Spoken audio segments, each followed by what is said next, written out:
आपके विजय से चिट्ठी है।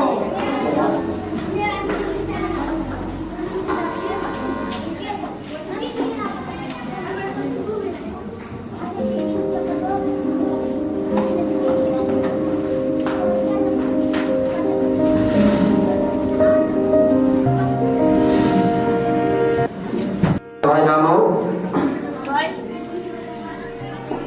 देखना मेरे बेटे की विजय से चिट्ठी आई है।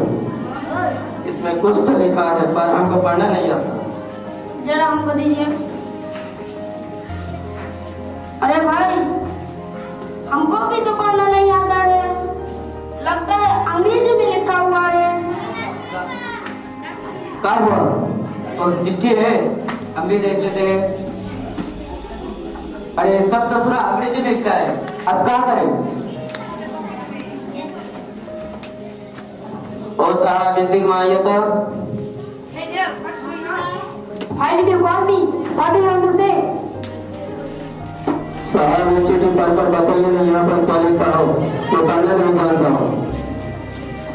This letter shows your son's attempt of you. He says he was illiterate, poor and uncivilized. He doesn't want to return here. He says he is impressed that his father can't keep agreed. तो बच्चा है? नहीं भाई,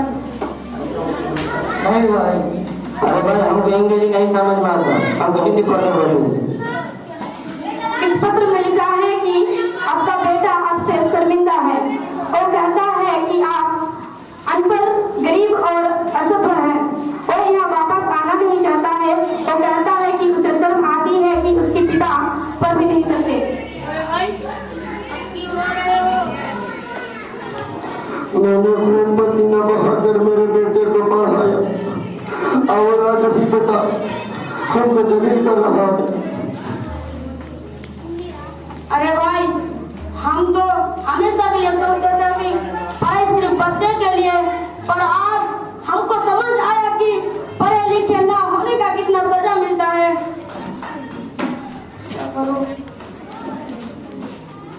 क्या हुआ चाचा, अब क्यों रो रहे हैं? कुछ नहीं बेटा, बस मेरे बेटा ने भी बस एक चिट्ठी भेजा था जो कि अंग्रेजी में लिखा था, इसलिए मैं वही चिट्ठी साहब को दिखाया।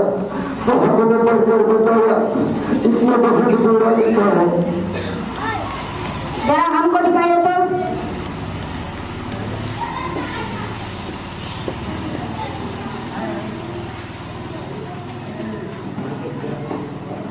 चाचा, साहब झूठ बोल रहा है क्योंकि इसमें ऐसा कुछ भी नहीं लिखा हुआ है।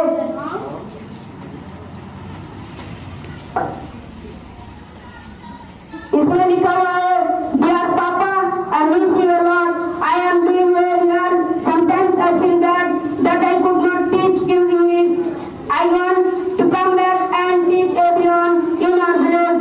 Love your son Ramesh.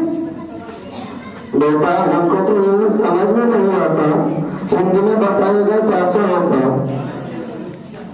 हाँ बताते हैं। प्यारे पापा, मुझे आपकी बहुत याद आती है। मैं यहाँ अच्छा कर रहा हूँ। कभी कभी बुरा लगता है कि मैं आपको अंग्रेजी नहीं सिखा सका। मैं वापस आकर अपने गांव में सभी को पढ़ाना चाहता हूँ। प्यारा पापा, आपका बेटा रमेश। वाह बेटा, तूने तो मेरा दिल खुश कर दिया। तूने जानबूझकर गलत करा, तुझे शर्म आनी चाहिए। I am sorry, I thought you wouldn't know. अब हम सब जान गए हैं पढ़ाई क्यों जरूरी है। आज से हम सब स्कूल जाएंगे, उम्र चाहे जो भी हो। अगर कोई पढ़ना नहीं जानता है तो किसी भी इंसान किसी भी वक्त उसे गुमराह कर सकता है। इसलिए शिक्षा सिर्फ रोजगार के लिए नहीं बल्कि आत्मसम्मान का भी हथियार है। If someone doesn't know how to read, then anybody can mislead him at any time. Hence, education